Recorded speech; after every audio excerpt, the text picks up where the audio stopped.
everyone. Thanks for joining us. This is Sippin' Tea with Nat and Z. I'm Nat. And I'm Z. Hello, hello. Hola, ¿cómo estás? Así. See. Understand. I don't remember. What's understand is in comprehendo? Comprende? Comprende.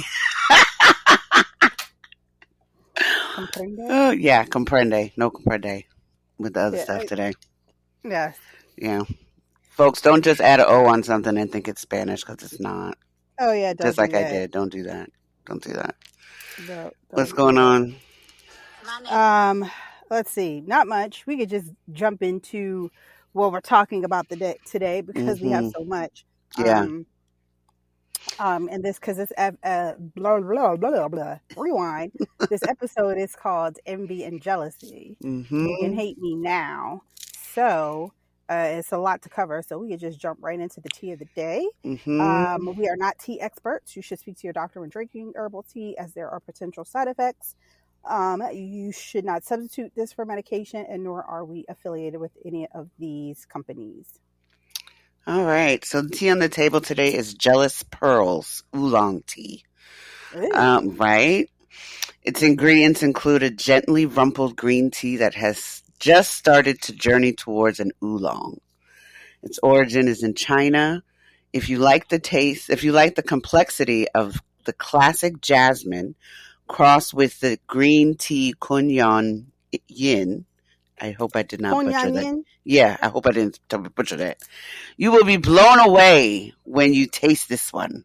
It's a subtle jasmine orchid undertone with a sweet honey undertone, and it's great for several infusions, which means you can use it with libations should you choose. That's an infusion that I just want to throw out there. Aroma and color, it's floral and sweet, and a moderate level of caffeine. So some to go along with what we're talking about today with the jealous pearls and whatnot. So enjoy. Yeah, that's delicious. Delicioso. There's that O again. Yes, delicioso. So there's a few things for hot tea today. One, if you have heard, the 1/3 of the rap group Migos Takeoff was tragically killed. And it's sad because from all accounts, he was just a really good dude, didn't start nothing, was very quiet, very, Wasn't he sitting down? No, he was standing up. So apparently what happened was, originally the story came out that there was a dice game. Right. And Quavo got into it with somebody who was shooting dice. And then when Takeoff jumped up to see what the commotion was, he got shot in the melee. Reports have now come out that is not the case, that he was shot and killed over a argument based on a hypothetical basketball game. Are you serious? Yes. So not a basketball game that they actually played, but who would basically win a basketball game. And I don't even think he was even in the conversation per se. But then the shots rang out and he got shot in the head and in the chest. From what I've been hearing, he was in Houston with Quavo for a birthday for Jay Prince's son. And if you don't know who Jay Prince is huge in the Houston music scene. He supposedly has mob ties, mob connections. It's like I'm learning more and more about this. I've always knew the hip hop culture, but what I'm learning now is that when you go to certain cities and certain areas, there are certain people you're supposed to check in with. And when you check in with these people, they'll let you know if it's cool to be there, and if it is cool to be there, they'll offer some form of protection. Right. So apparently, anytime you're with Jay Prince or Jay Prince's son, you're guaranteed protection. Clearly, that did not happen. Jay Prince, her crew was the only crew that was allowed to even have guns. So it's safe to say that his crew was the perpetrators of this crime. During the mix of it, and let's be clear, a lot of people are now saying that Jay Prince doesn't even really have as much clout as he claims to. He may have had it previously, which I know he did, because he had a lot of I think it's Rap a Lot Records. That was his record label. So Uh-huh. he was, very close to the Ghetto Boys, Uh, Scarface. mhm. So like he's who you see in Houston. He squashed a lot of beef. Like Drake owes a lot to him. I don't know what kind of debt, but Drake is indebted to him Oh, in a big wow. way, and I'm not sure how or why. He has something on Drake because Drake does whatever he says. Oh, Um, so it's just there's a lot there to unpack, and it's sad yeah. because black men deserve to grow old, and they're just not being able to Yeah. for a variety of reasons, right? And it's just consistently sad to see black young men taken out for Yeah. reasons Senseless. that don't make any sense. And then there's another part to this where the Migos broke up. And everybody was saying that it was Takeoff and Quavo beefing with um, Offset, which is Cardi B's husband, but Right. that's not the case. He actually was still cool with Takeoff. Takeoff was just not involved in the drama. The beef was actually between Quavo and Offset, and so Ah. I'm hoping that this unfortunate event brings them close together because, Mhm. like, you don't need to be beefing off of They were this about kind of to stuff. drop a album too, Well, or they did. They did. They either dropped it already or the Quavo and Takeoff. Um, collaboration, the yeah, few it was called nephew and something, Unc and nephew, Or Few, few, Uncle and Unc Few or and something few. like that. Because Quavo is Takeoff's uncle. Oh, So, yeah, yeah, and then they're related to Offset somehow by cousin. They're that's related by okay. blood. So they're like he's like cousins with them or something. And I don't know if he's like cousins with Takeoff, and because Takeoff is The nephew. the nephew, that's how it is. But they're family. Got So it. that I just feel bad because it's like the third or fourth rapper we've talked about that has Yeah. gotten killed. Just random. And I remember growing up at the like if at this juncture, right? Like in our 20s, where we lost two big rappers. We lost Biggie and Tupac, and that hit Mhm. our community very hard. And so I'm not saying that these people are on the same level, but I'm pretty sure that the nature of the death is probably hitting them just as Right. difficult as it was hitting us when we Yeah. were hearing about Biggie and Tupac dying. So I really, Sad. blessings to this family, and I just hope that they're able to, you know, I don't know, find some peace because this is hard. Um, let's switch zones a little bit. So, whoo, child, Drake. Okay, so Drake is the ultimate fuckboy. We all know this, right? Like he just is, and those are just facts. Like Drake is talking. So let's back up. So Drake has a new album out Right. called Her Loss, and it's in collaboration with 21 Savage, and he's ruffled a lot of feathers. He got the girls tussling Uh-oh. in the comments because he's What? mentioned some situations that he shouldn't have really, I feel like he shouldn't have mentioned. And I'm going to deconstruct this a little bit because there's a lot to this. So the first thing is in this song, in one of the songs, he talks about how Serena, he was like, side note, Serena, your husband's a groupie. Now, why are you calling out this white man who's What? very unproblematic? I have no idea. You and Serena been broke up. Right. And you basically sound like a bitter Betty. Like, why are you coming at her husband? So he came out and was just like, the reason why I stay winning is because I do something. He was like, and I stay, and because I'm a groupie for my wife and my daughter. So that was a classy clapback, right? But then he comes and he says a line was like, she lied about getting shots, but it's okay because she's still a stallion. Uh, And that clearly was anybody can read. Yes, it's a double entendre. We all know that. He's saying shots in the ass, but it doesn't matter because right. she's still built like a stallion. We all know that stallion Is means a Megan. well built, tall, Mhm. statuesque woman. We Yes. know that, right? But Yes. we also know that Stallion is Megan the Stallion, and Megan the Correct. Stallion got shot. So he's like, she's lying about getting shot. So it's a double entendre, right? But it's class. It is so classless. It's just like, why are you even saying stuff like that, right? Right. Bringing people into stuff. And it's just apparent that once again, black women consistently get disrespected. There was no need to bring it in there, double entendre or nothing. Yes, okay, you are a wordsmith, blah blah blah. But here's Right. the other thing. So then I don't know if y'all know who Little Yachty is, but Mhm.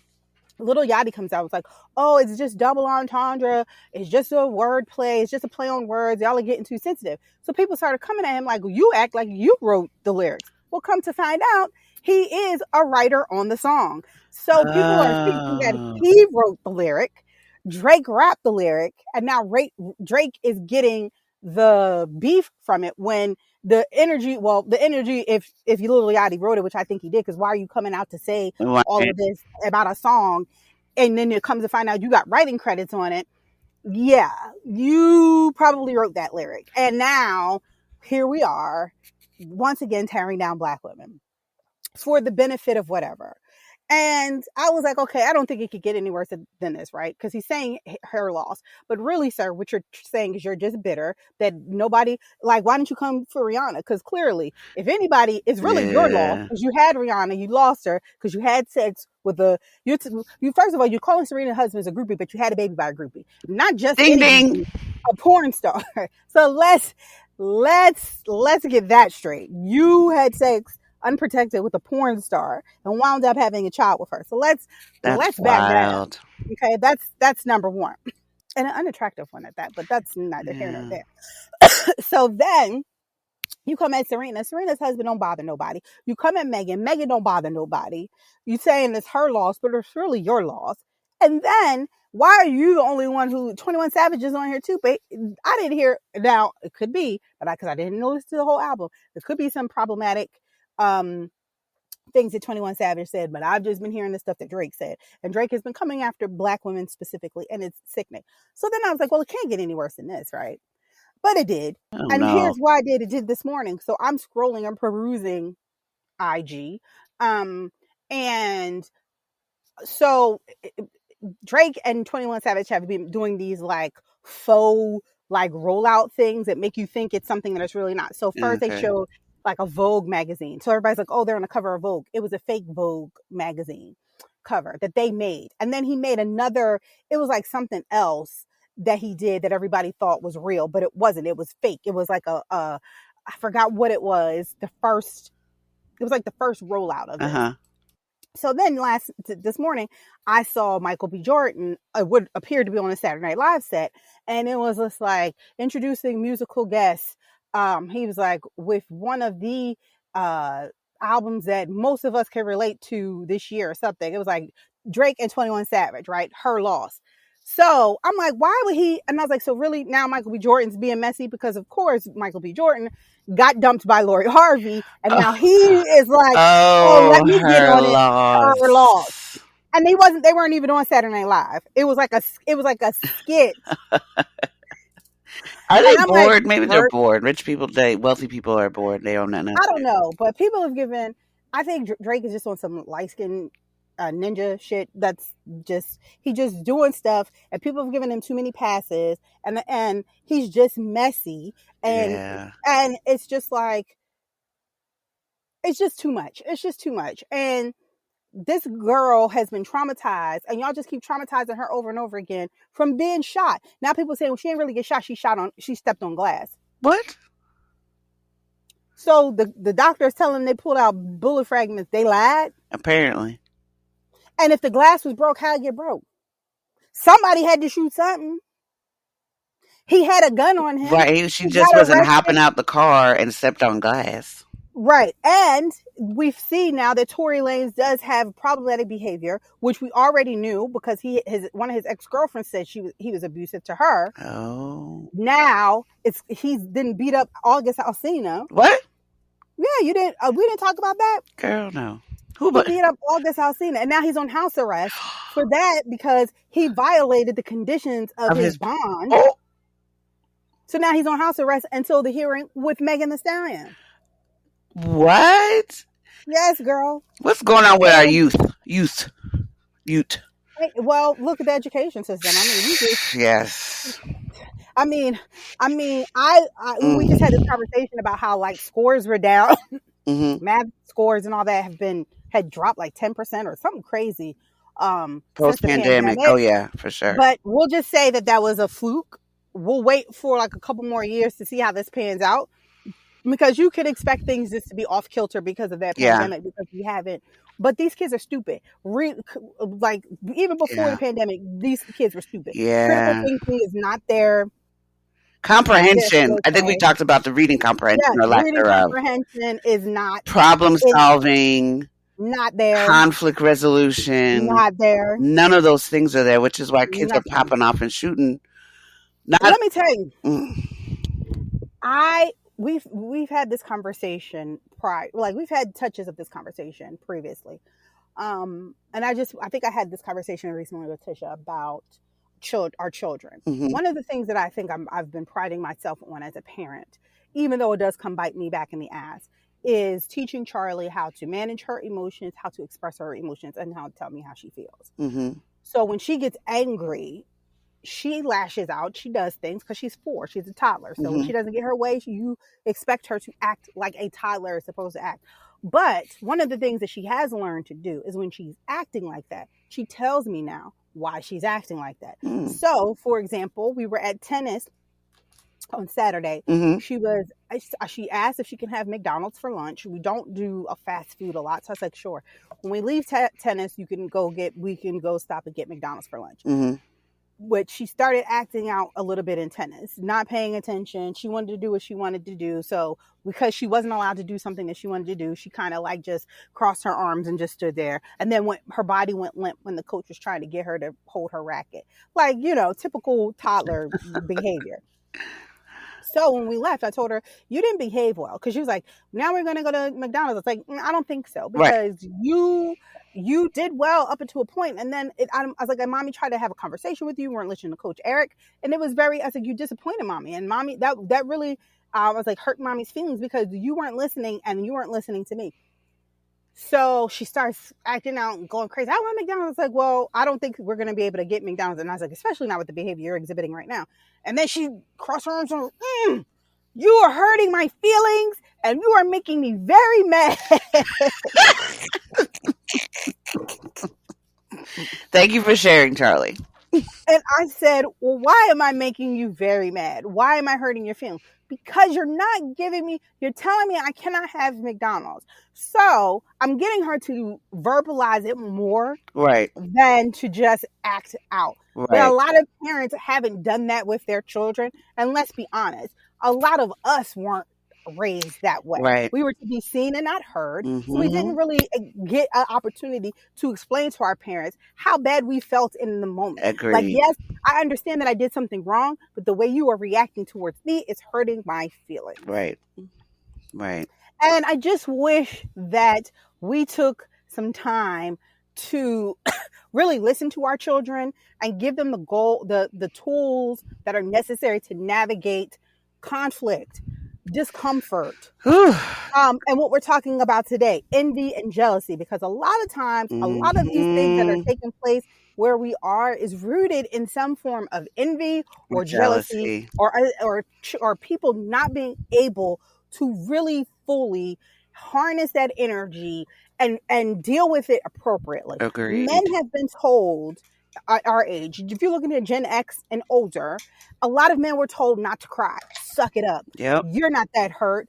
Why are we teaching our boys to not be able? Because guess what happens? All that pent up Mm, emotion turns into aggression. yep. And it's And going then to it come out comes some out way. and it comes out in these violent ways. Yeah. Now, not to say that all violence is stemming from that type of disconnect in the parenting. Right. There's a lot of other things where we can get deeper into, like the government and all that. But this is what I'm saying. So I know I went off a little tangent here, but stop teaching your children to be light-skinned Drakes and You're funny. stop teaching your children to be like Drake and be like the people that killed Takeoff. And let's just come on, people, let's get it Problem together. solving, man, and emotion control. Like, I'm tired of seeing Kanye. I'm tired of seeing stuff about Kyrie. I'm just tired. And there's so Man, many, that whole situation. and there's things that I could say about the Kyrie situation that I'm just not going to say here. There are things that need to be corrected. There are behaviors that need to be corrected. But they're also, why are we so hell-bent on talking about these two black men? Thank you. Which rightfully they need to be talked about. Mhm. But Brett Favre out here, Thank you.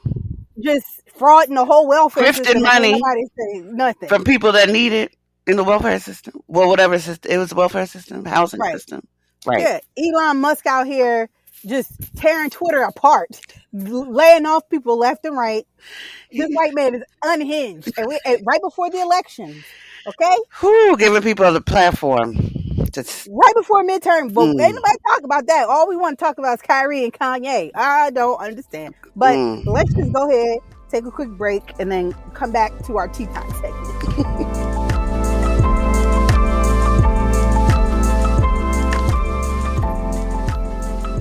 And we're back. So, what we were talking about, this topic today, envy and jealousy. You can hate me now. Y'all know the song. I'm not going to sing it. I'm a little rough on the voice this morning. So, just to give you all, I know we all kind of touched upon the envy and jealousy and how that it can be a root of some of the behavior that Z was talking about. But officially, there's a quote from Brené Brown about jealousy is when we fear losing a relationship or a part of a valued relationship that we already have. And then she goes on to explain that it doesn't appear to be a singular emotion, but rather a toxic mashup of anger, sadness, and fear. So no wonder it hits you in the gut, either if you're having envy or jealousy. It's a very strong emotion and feeling. So though many people consider envy and jealousy the same thing, they're not. And when I was reading this, I didn't, when we were doing research for this, I hadn't really thought about it. I kind of thought they were interchangeable to a degree, but they're really not. They actually have distinct meanings. Envy is the painful feeling of wanting what someone else has, like attributes or possessions. So if you're jealous, you feel threatened, protective, or fearful of losing one's position or situation to someone else. But they go kind of, a lot of times they go hand in hand. So envy requires at least two parties, but definitely, not more or less, but at least two parties. For someone else has a good grade on an exam, someone else has a nice car, or something like that, and you don't. Right? And it can be used in different contexts. It can be used as a noun. The envy she felt towards her sister for getting a new car was definitely apparent. I didn't even know you could break them down like this. Was fascinating to me. Right. It can also be used as a verb. I envied John because he got a bike for Christmas and I didn't. And then lastly, as an adjective, so a form of feeling envious. So I was envious of somebody else for getting all the attention and the accolades from an award ceremony that I didn't get. This is very interesting because, again, I didn't know that envy and jelly weren't envy and jelly. Don't be jelly. And jealousy weren't synonymous. I thought you can use them interchangeably, but clearly you cannot. It's fascinating, and I could see how it's complicated for some folks to separate those two emotions. And when you're getting into jealousy, it requires three parties. For example, like your best friend has a new friend and you feel like you're getting replaced. And you're like, or it's your partner is hanging out more with the buddies or the girlfriends and they are getting more of their attention than you were. So now you kind of feeling like you were replaced. Yeah, or you break up with somebody and then you find out that they are with somebody else. That part, that's being used as an adjective because it can also be broken down. My girlfriend's a bit jealous when I talk to other girls she doesn't know. You think? Just, I know some people don't care, but that's usually a biggie. But I digress. Just saying. But then it can also be used, on the other hand, as a noun. In the sense of I couldn't handle the jealousy that someone was projecting on me. So after years of marriage, I divorced. So if somebody's jealous behavior can just drive you to the point where you're like, I can't do that. But you're dealing with somebody else's emotions and you're trying to adjust for what you want to do. And sometimes you leave it in that situation. You leave the situation. Right. But keep in mind, there's no verb for jealousy like there was for envy. But it's a fascinating breakdown of the English language. But that is a very detailed breakdown of envy and jealousy because, again, it was not something that we thought about prior to this as being two separate types of emotions, right? Right. Right. And so when we were doing the research and we were talking about, okay, what is the anatomy of jealousy? What is the anatomy of envy? What makes up these things? Well, when you look at jealousy and the anatomy of it, it's often thought of it just in the context of a romantic Mhm. relationship, right? Mhm. Like a boyfriend forbids his girlfriend from talking to other men, or a person can't stand to see her old flame post pictures with a new partner on Facebook or Instagram or wherever you get your face your photo photo stalking. However you choose to um, engage in that. right. But the feeling can occur in almost every type of human relationship, which is it. I mean, that I thought was something that was a bit apparent because you can have friends, even though you know how I feel. I don't like using the term jealous. I don't like using that term. And we were thinking about, well, we'll get into this a little bit more because I was Mhm. thinking about the times that I may have felt envious or jealous. Right. But we'll get into that after we dive a little deeper into the anatomy of envy. But um, you can have siblings competing for the Mhm. parental affection and attention. You could have coworkers who are vying for the respect of their boss, and there be jealousy in that type of relationship. It can be a very painful emotion to experience, but some psychologists feel that it's not an emotion that should be suppressed, but one to be heed. And I don't know. I don't particularly agree with that, Mhm. but I'm not a psychologist, so there you go. Um, I would think it's kind of makes you kind of. It's like a giving you moment to pause to kind of check yourself. oh well, yeah, You yeah, know, yeah. like what am I doing? Like why am I Oh, jealous okay, or envious of gotcha, this person gotcha, when I have my own stuff? Or gotcha, and gotcha. then you sitting there, hawking on someone else's. And I'm just using possessions as an example. And you sitting there hawking on somebody else, and Okay, so then that makes sense. It does make you take a beat and step back and yeah. say, let me check. So this can be, I guess because they said you should, kind of dive deeper into why you're feeling this jealousy. They say it could be a signal or a wake up call that a valued relationship is in danger, and the steps that you may need to take to regain the control, or affection or whatever of a mate, a friend, or a partner. Um, Sometimes jealousy is seen as a very necessary emotion because it preserves social bonds and motivates some people to engage in behaviors that maintain important relationships. And then some of the signs of jealousy can include accusations, suspicion, questioning your day to day activities. I don't know. I still, for me, I don't see, and this is me, and we'll talk about why. I just don't see jealousy as a necessary emotion. I just don't. Hmm. And maybe that's because I've never really subscribed to the feeling of jealousy. Hmm. But let's get to envy, and then we'll circle back around to that. All right. So, the anatomy. Oh, so Oh, the anatomy of, oh yeah. right. So I'm supposed to go into the anatomy of envy. I'm telling you, this extra hour has thrown me off It's all totally. good. It's all good. So, okay, so with the anatomy of envy, right? We just got through jealousy. Right. Um, Envy is self-defeating because there will always be someone who has it better than we do. And those are facts. Hmm. There's always going to be somebody who Yeah. has more money, that's going to look better, drive a better car, Right. have a better house, have a better husband, have better Have children, better have weight, a better better education, booty, get better weight. better boob, You all that. know, All the there's things that we always. try to fix. All the stuff that we try to fix ourselves, someone else got it better. Right. And I think social media then just exasperates those feelings of envy Yes. because it shows you images of people's lives in small chunks and doesn't give you the full picture. Right. I think it has So, ramped. I think this is timely because in this world of digital lack of attention, hmm envy and jealousy make, I would say envy makes Instagram run because yeah, people have the snapshots of their lives and the snapshots of their bodies and filters and trips and all that other stuff. And it's not real, but people become envious of it and then they try to attain it by right, means right. sometimes which are not always the best. No.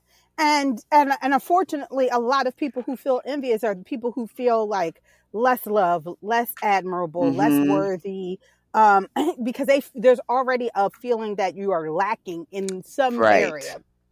Um, and so, if you look at it from that context, then envy it would be the enemy of love, right? The what do you call the villains? The arch Yes, nemesis the of arch love, right? nemesis. Yes. Um, so here are some symptoms of envy.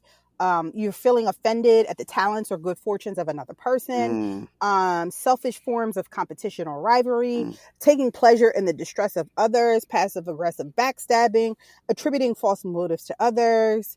I feel like envy you see a lot more in, and I hate to say this, in female, Yes. let me not say female, I hate that, women, relationships women have with other women. I'm inclined to agree with you on that one. And I think there's also that with men. So let me say Mm-hmm. this. I feel like you see those in same sex relationships, meaning friendships. Mm-hmm. I think you see envy a lot more, surface a lot more. Mm-hmm. Because some women can get very catty, very like, you Mm-hmm. know, or you see situations like, I like him, but he don't like me. He likes her. Why he don't like me? Why does he like her? Mm-hmm. Type of situation. Yeah. Um, and And that person could but just be minding their business, and now that person's hating on the other person, and they don't even know exactly. why. And you getting grilled, you getting gritted on, and you're like, "What did I do?" Right, right. Um, and it's said that the envious cannot love others. So it kind of almost sounds like there's a bit of narcissism there as well. Mm-hmm. But maybe not. Maybe that's something we can dive a little deeper into, but they're bitter and want bad for others. um, because they feel like if if you start doing bad, it makes them feel better and it Yeah. elevates them and increases their own status. Um, and then trying to truly love someone else would lower their own self-worth, which is grounded in self-perceived status than true worth and value. So basically what that means is like, if I love you and you have all of these things, Mm-hmm. and these things you have I don't have, then my self-worth somehow is lowered, and who I am as a person is lowered because I don't have the same things as you. So Mm-hmm. I can't love you. Like a lot of those people tend to want to be with people who are doing worse than them because Ah. it makes them feel superior, Yeah. right? Why do I want to be with someone who has all of these things, right? Like if I feel offended at the talents or good fortune of other people, it's going to be hard for me to love that person. Right. Because you're just gonna be like sitting there brooding all day about what they have and what you don't. Exactly. Exactly. You could just be Yeah. a bit better Betty or be a miserable. Mm. And the sense of self-worth with the individuals who are envious is a bit unstable. So it kind of short circuits their kind of ability to love others and rejoice with them, and rejoicing mean like celebrate their wins. Right. Like, so maybe look at your relationships with people. Are there relationships where you are having friendships with people and they never celebrate your wins? Woo! I had an acquaintance like that, and I had just gotten to a place in my life where I was moving along well, and they came to see one of my apartments that I had, and they were like, "Oh, mm, must be nice." I was like, I was kind of taken aback because I was excited, and then that was the tone that was set because there was clearly envy there because I knew Mm-hmm. this person was not in a position to do what I just did. And I wasn't bragging. It was no humble brag or anything like that. But once they came into the space, they were like, oh, well, this must be nice for you to be able to do da da da da da. Or it's when some people will say, oh, it must be nice when your parents can do all that for you, or something to that effect. Right. But it also could be sometimes we need to check ourselves. Like Mm-hmm. if your friend has something that happened good to them, how are you feeling? Right. Do you get it? Are you really happy to celebrate their win, or are you feeling a little, Right. I don't, And that's yeah, all on you. Ain't got that nothing is to do, all on you. nothing to do with them at all. And that's why I said what I said about envy and jealousy. Like I feel like maybe in my early teens, late teens, early 20s, still trying to figure out who I was and who I am. There definitely was. Let me not lie. Let me shame the devil. Let me stop saying probably. A bitch was jealous at some time, We all had our dealing in minutes. immature relationships and whatever. Stop saying probably, Zarifa. Check yourself.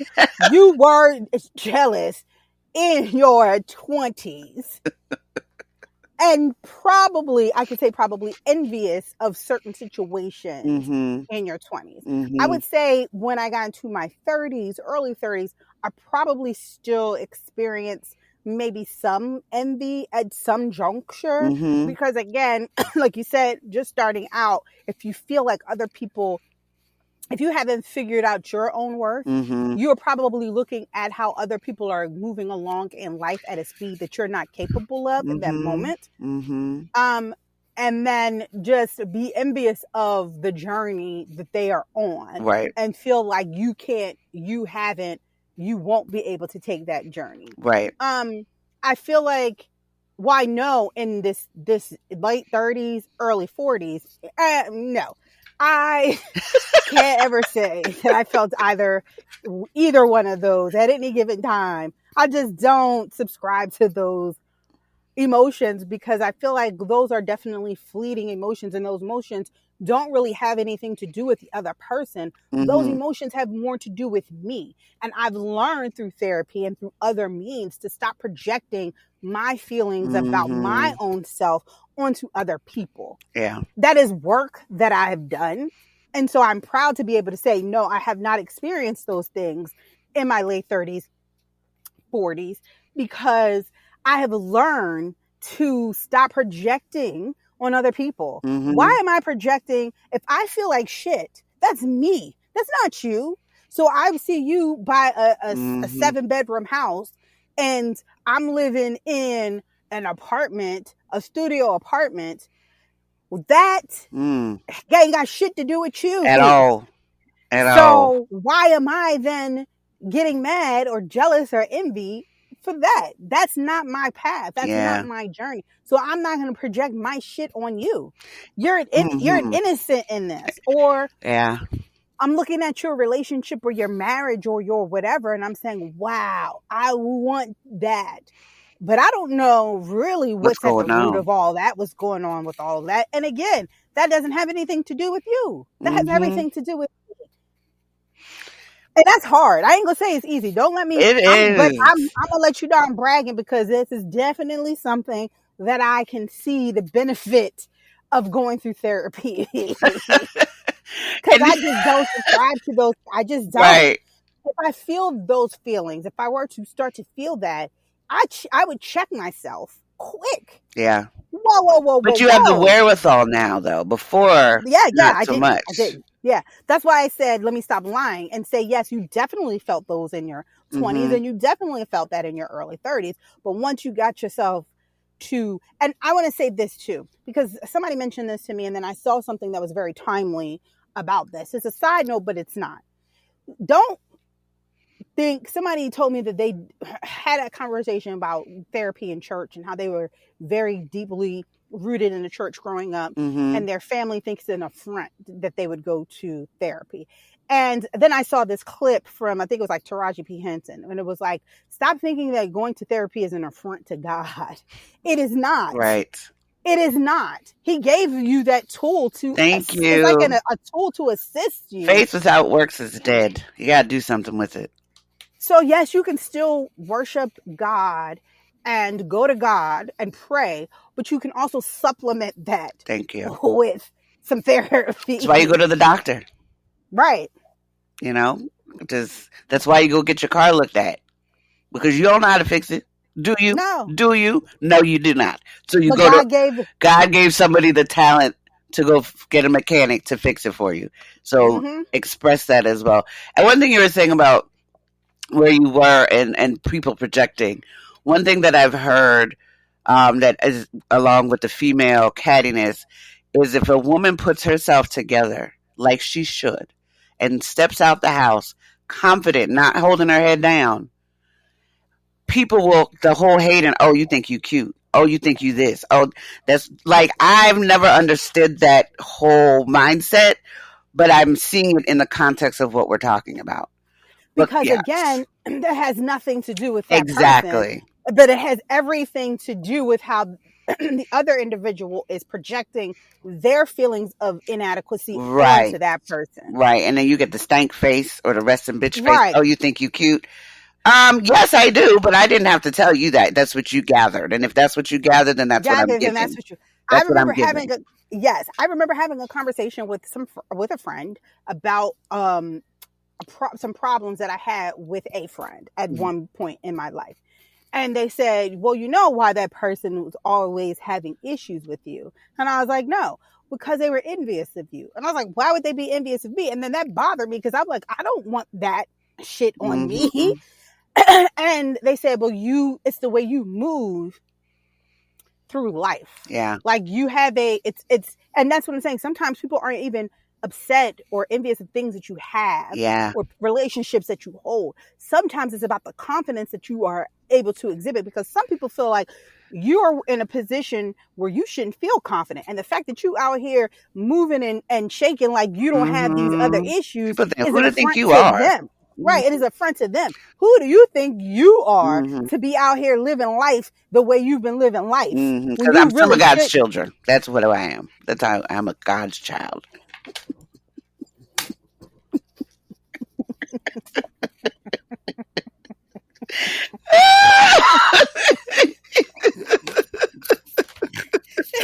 That's the inside. That's the inside. but moving on. But moving on. I'm just saying. I'm just saying. And envy is a deadly sin also. So I think a lot of people try to squelch it, because if they're into the church, they try not to have it out as much, or display it, because I feel yeah. like church folks sometimes be the most I envious mean, that's where I and the was going most with that, jealous. but because sometimes, mm, let But that's a that's a whole that's a other conversation. right. We need to do a show on that one. Anyway, moving on. So jealousy, the good, the bad, the feelings, right, and all that comes with it. So some research that we've done has identified a lot of root causes of extreme jealousy. Now, there's varying levels of jealousy, but extreme jealousy with low self-esteem, high neuroticism. So some folks that you come into contact with, and they're just kind of all over the place, and everything is self-centered. You're like, you're just neurotic. You just think everything in the world revolves around you, and it does Mm-hmm. not. Feelings of possessing others. This came into play kind of when in one of our last episode with intimate partner violence, when some abusers feel that they own the abusee. And that's level of possession that comes with, unfortunately, sometimes with physical abuse. And that's usually around romantic partners. Or when you have situations where they're stalkish and they feel that they possess you. And if they see you with anybody else, I mean, the intention can go left. And then also, this is a big one, I think, for jealousy that people don't, I think, really realize, the fear of abandonment. And that goes with, like, if you're going to be replaced. People feel like you're going to be replaced with something else. And then why can't you hold on to that person? And that causes that person to be possessive. And they all are linked to each other, and it kind of becomes a cycle. But though jealousy has always been known to be very damaging. Just look at Lifetime, look at For My Man, look at Snapped, any of those shows. If you watch them Yeah. for the first couple minutes, jealousy and envy are a common thread in some way, shape, or form that lead to a violent end. It can compel somebody to monitor you, i.e., stalking their communication, where you're at, what you're doing, who you with. And it unfortunate and lower their self-esteem, the person that you're stalking, so that they stay close to you. And then like I mentioned, behave violently. So one thing that I was wondering when we were looking this up, are men more jealous than women? And I wouldn't, based on some of the research, men and women both feel jealousy, but some evidence suggests in the context of romantic relationships, men feel greater jealousy about sexual infidelity, real or perceived, and women feel more jealousy about emotional infidelity, which I think this That is a makes sense. huge, point, because you think about with the men having their prowess, their sexual Mm-hmm. prowess. So if you and we've talked about this thing before. Men can't handle half the stuff that we women go through. Like they would not be able to handle it at all. Like they're too emotionally fragile. They're just because the ego just plays such a prominent part in their life and it ties to their emotion. They can't handle it. So Right. like for instance, let a woman step on a dude one You know, a time. lot of if there are men that's listening to this, they like, screw you, Natalie. That's okay. I'm okay with that. Because think about it. In this example, if a woman steps out on a man once, that man is done with her. She a hoe, she a Mm. tramp. But let a man cheat on a woman, baby, I'm sorry, let's make this work. I love you, da da da. And it's the emotional ties that will make a woman be like, okay, well maybe I could do. But let it. That's what I'm saying. On the flip side, men can't handle that. And see, I agree. I agree to a point. I feel like, well, I agree to. I do agree to a point. You're right that that there are situations where that is absolutely accurate. That as soon as if a woman cheats on a man, it's a wrap. Mm-hmm. Like where there is no coming back Right. from this, Not always. It's not right? a blanket statement. It's just No, there's situations where that has been the case. right. I feel like a lot of low vibrational women. Well, no, I'm not going to say that. I just feel like women are more nurturing creatures, which Mm-hmm. allows us to have a more forgiving Yeah. nature. And I think we've been taught and raised, not this new generation. This new generation has no fucks to give. They're not forgiving Whatsoever. shit. At all. They're not even getting you. Not even getting in the door. Okay, No. but I feel like a lot of us have been taught that you are just supposed to forgive and forget, and you know how I Mm-hmm. feel about that. I don't believe in forgiving and forgetting. I just don't. Mm-hmm. I think it's a toxic way to deal with hurt and trauma. Mm-hmm. But you're supposed to remember and what would I always say? You forgive but don't forget. No, No? I say remember and Repent? I don't know. it's not remember and not. Remember, and you keep repenting. I'm remembering, so you need to keep repenting. I don't know, y'all. I just made that I'm gonna remember what I said. I'm gonna go and look and remember what I said. But I don't believe in forgiving and forgetting. But go ahead. When you said that, yes, that is true. Women will tend to be more jealous over Mm-hmm. emotional infidelities. Right. Because if a Definitely. man takes, or their partner, and we're sitting in the female context now, but if a woman could see that her male partner has taken the time to engage with someone on an emotional level, that is can be seen as a huge violation to the woman. Because for all intents and purposes, whether we like it or not, some men can just go out and have sex and no emotional ties and it just Right. be done. And I just needed to get off. I'm not condoning it. It's just a behavior trait for some men. Whereas for women, if they're being practicing infidelity, when it's on an emotional tip, if you a man, God help you, because sometimes that woman Right. is gone. Because That's true. That is true. yeah, And I remember it is remember and recover, yeah, not forgive and forget. that's what it That was. is I do remember that. that's how I live my life. You remember and recover because you're never going to forget what somebody did. Think about the most egregious thing somebody has ever done to you. Have you forgotten it? No. No, You never forget that shit. And sometimes you don't even forgive that person for doing the most egregious shit. You remember what they did, but then you recover from it. right, Because remembering it will allow you to not get into those situations again. right, But recovering from the shit that they've done allows you to fully heal and not have that trauma keep revisiting itself fair in enough. everything that you do. Right, So no, I don't believe in forgive and forget I because hear you. it's a lie. It's a misnomer. Nobody forgets. You'll Yeah, never forget. yeah, Never. yeah. That is true. You really don't.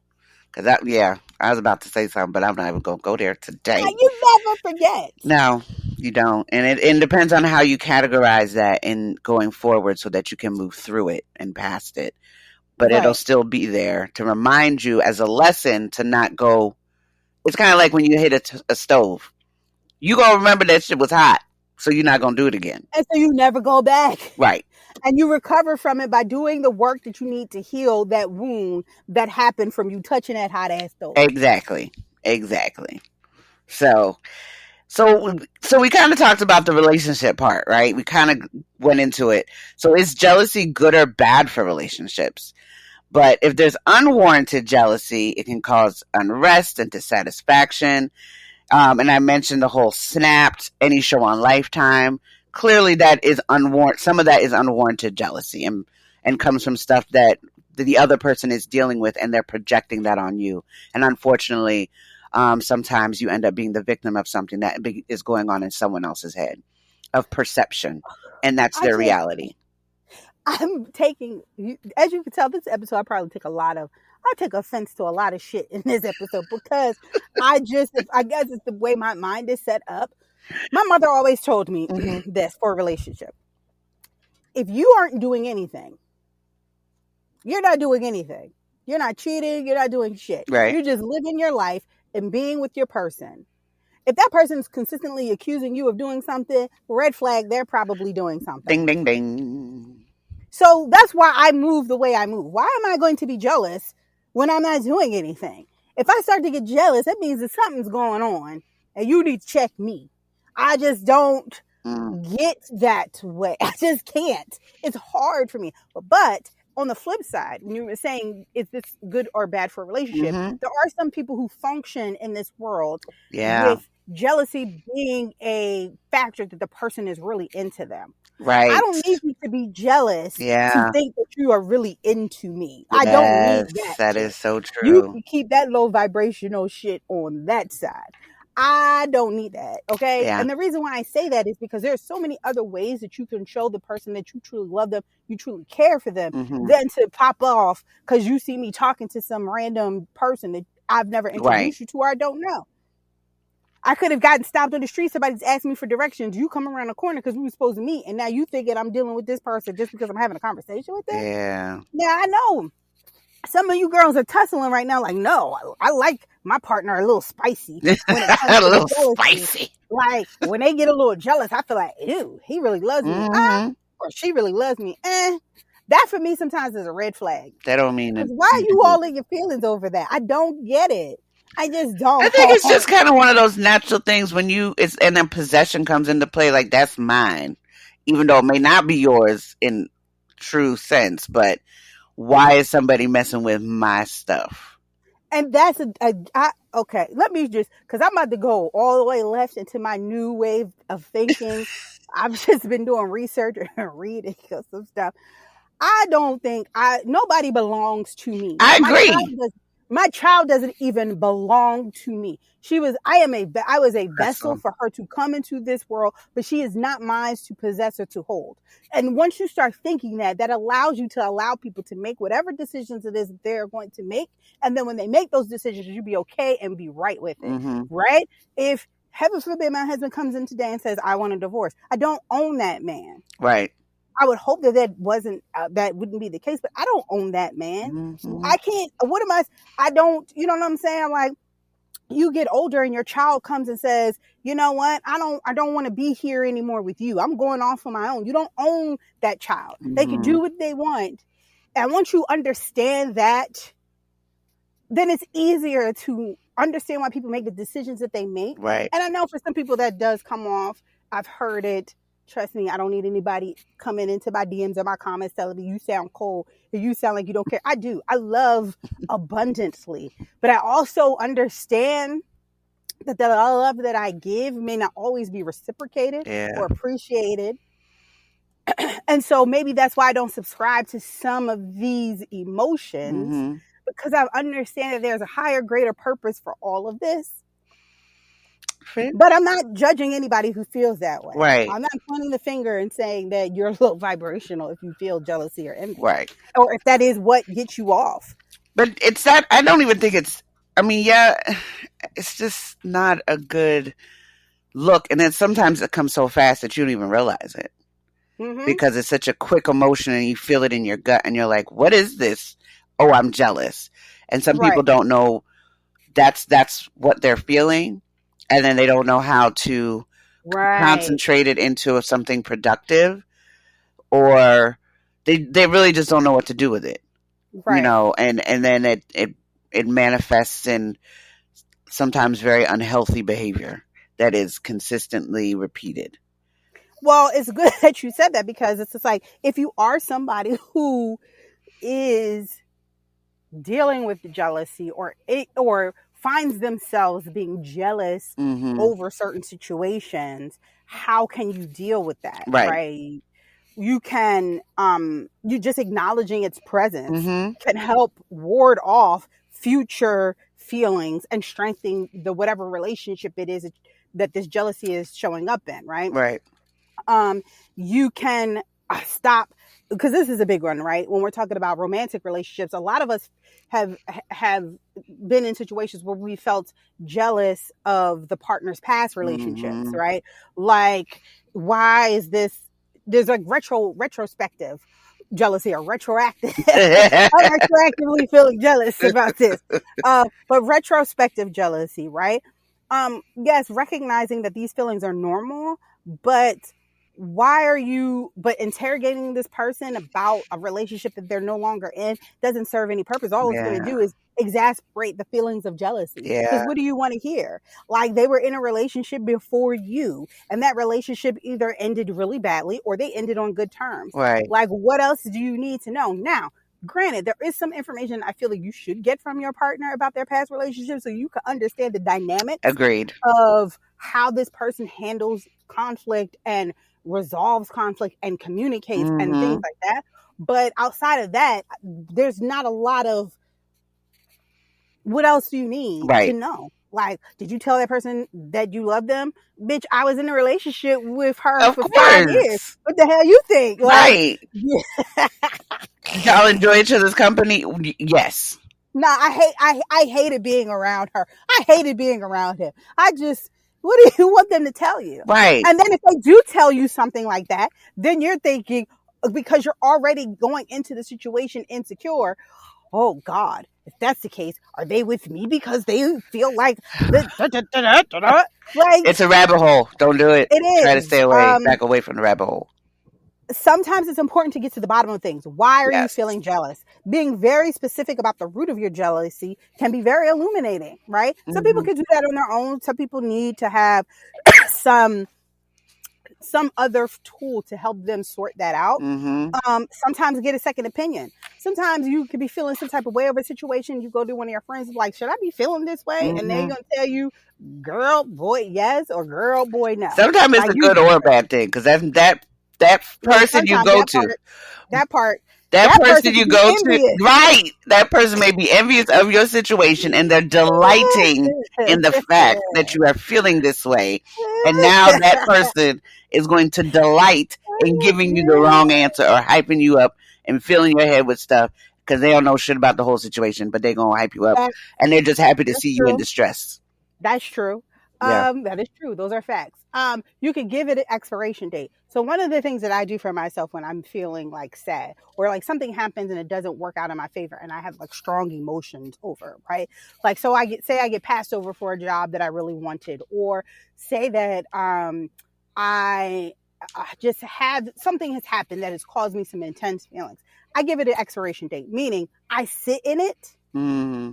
I deal with those feelings, and then I move on, right? I don't carry that stuff consistently. And so maybe that's what some people have to do with jealousy. When you get that feeling, give it an expiration date. Feel it in the moment, feel it for the amount of time that you need to feel it, and then let it go. Right.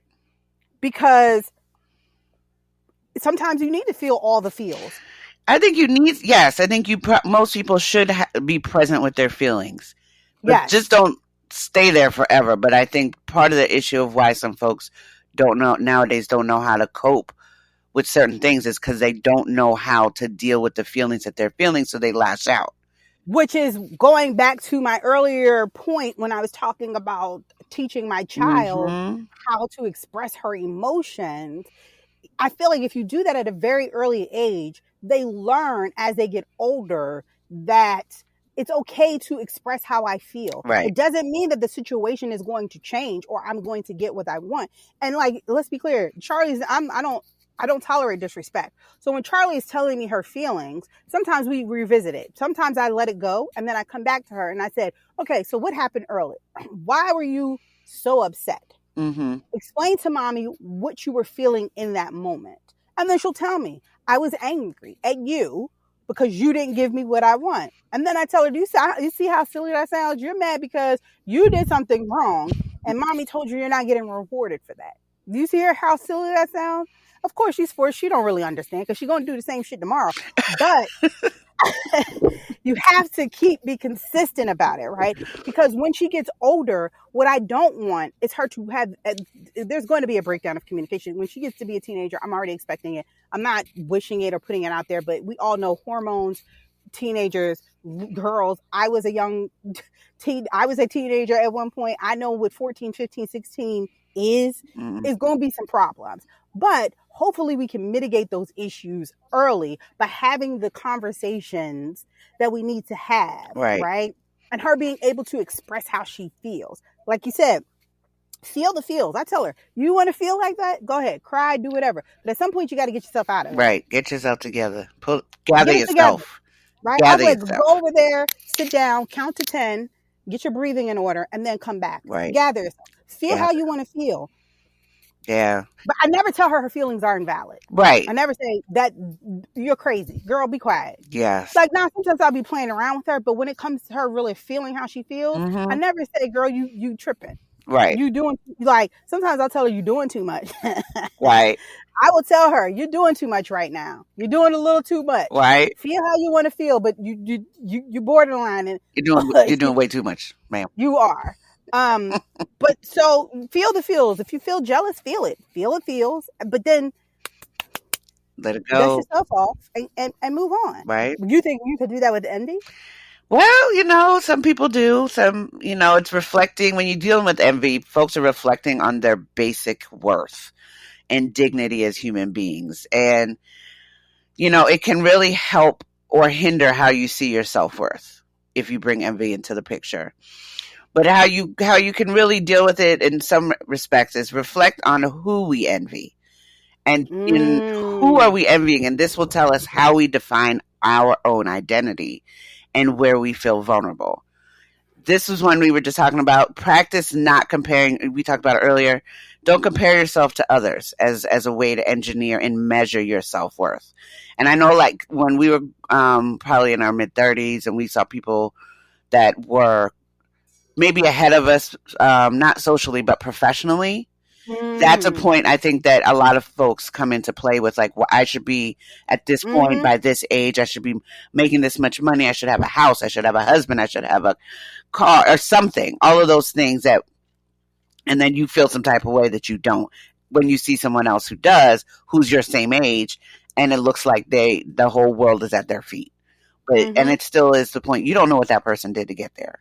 Good, bad, or indifferent. You really don't know, or how much they busted their tail. But, learn to appreciate your excellence, your own excellence, just because it's Tuesday. Take stock, appreciate where you are, where you've come, how far you've come, and what you've done to get there, and acknowledge that you put in the work to do some of those things that you may be envious of somebody else. But basically checking yourself and acknowledging what you have, where you are, and celebrate the excellence exemplified by others. Basically, what we're talking about, when your friends or loved ones have gotten a huge accomplishment, are you genuinely be happy for that person? Like, take stock, and that's a beautiful thing for that person without bringing into who you are, because otherwise you're making it about you and not that person, right? And try not to take that person down a notch, like with underhanded comments. Check yourself, like, oh, that's nice. You only got first place, not excellent place, or whatever. I know that's not an excellent place, but you know what I'm saying.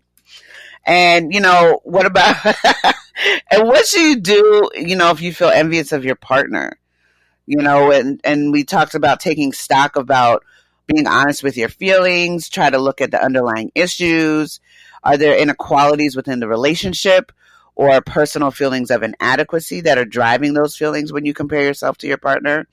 You know, Look at developing a hobby. Maybe you have too much time on your hands to sit there and be wondering what they're doing and how they have it and what they don't have.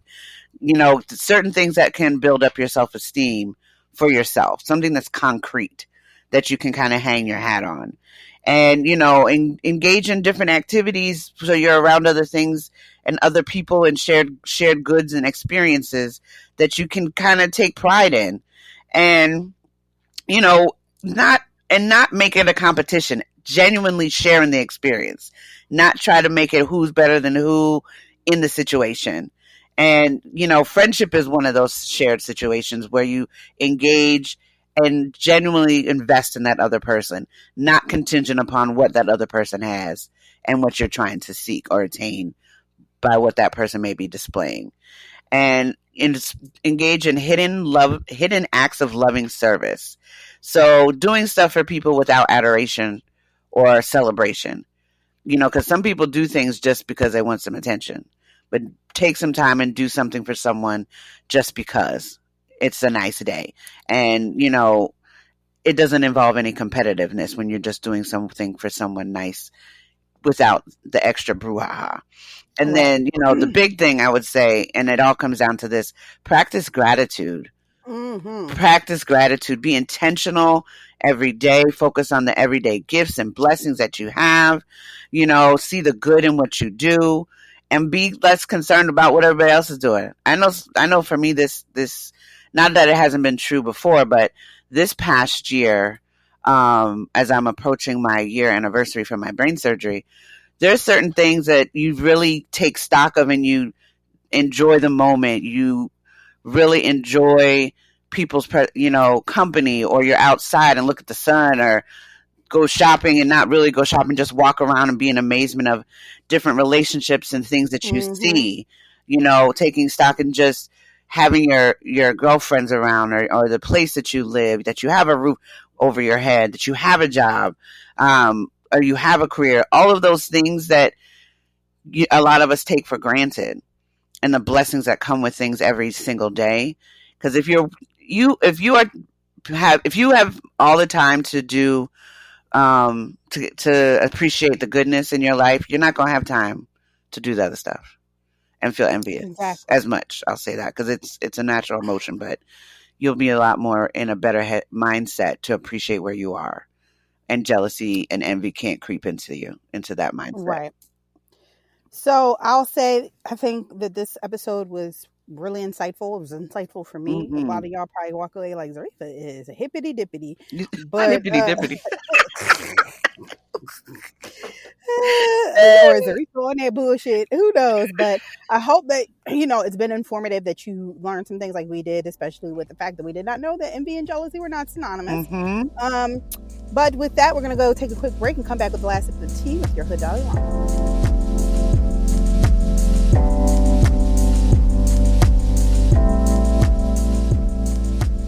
And we are back. So this is the last sip of tea with your Hood Dolly Llama, and I am your Hood Dolly Llama. The wicked envy and hate. It is their way of admiring. Victor Hugo. And the reason why I picked that, I don't know. But I didn't pick that. I don't know. But just realize that sometimes envy does come off as, we in our community use hating, and that's synonymous for jealousy and envy. Right. Hating is synonymous, okay, with either of those. They're used interchangeably. Haters gonna hate. They are going to hate. And we never talked about how it feels to have people direct that hate towards us. We've talked more about it going outward. Mm-hmm. Just know that sometimes that's a person's real way of admiring you. They don't know.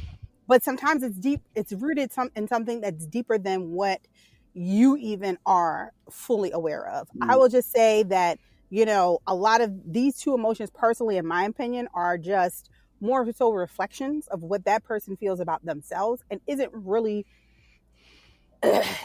I say geared towards you specifically, Mm-hmm. although you may at times be the brunt of the negative response, emotions that person is feeling from those feelings. Right. And if you are somebody who feels those feelings, kind of do some self-reflection and figure out why. Journal when you feel those feelings, figure out what around the situation made you feel that way, and Mm-hmm. then get to the root of that and solve that. And then we'll all be happier for it. There you go. So, with that being said, thank you for joining us this week on Sippin' Tea with Nat and Z. You can follow us on Instagram at sippintea_NatandZ_pod and on Facebook at Sippin' Tea, Nat and Z to get information on upcoming podcast topics, guests, and news. Thanks for listening and catch us next episode where we get into mommy daddy issues. Y'all have a good week and try not to be envious or jealous of anybody. Okay? Okay.